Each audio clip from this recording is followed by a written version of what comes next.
Profesore, cijel čas radimo. Da, Koliko ima do kraja? još pola sata. Aha, dobro. Profesore, koliko ima do kraja? Još minut, dva. Pa šta je ovo dva? Pa tek sam krenuo, ništa nisam radio.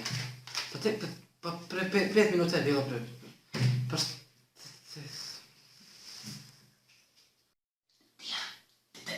Daj mi znate.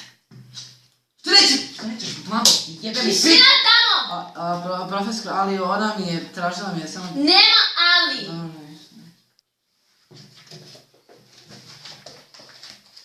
Alo!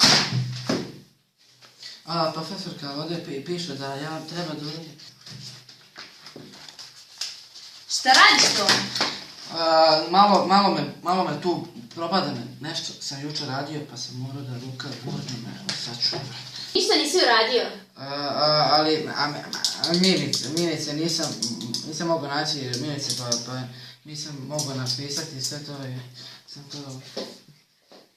Predaj svoj kontrolni. Da, pa tek je počeo čas! Strahinja, prepisuješ? Ma puštaj me meni kurac! Samo ti reći zadatak mi napiši pa mi vrati. Nemoj to da radiš, šta radiš, Strahinja? No, rastežem se sad sam ustao, jutro škola prepodne. Profesore, Molim.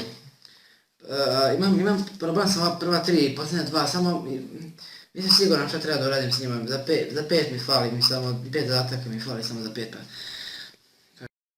Šta radiš to?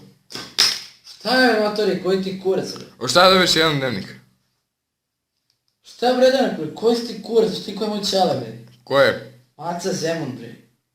Aha, vidim, uradio si sve zadatke, hoćeš 5 dnevnik odmah sad.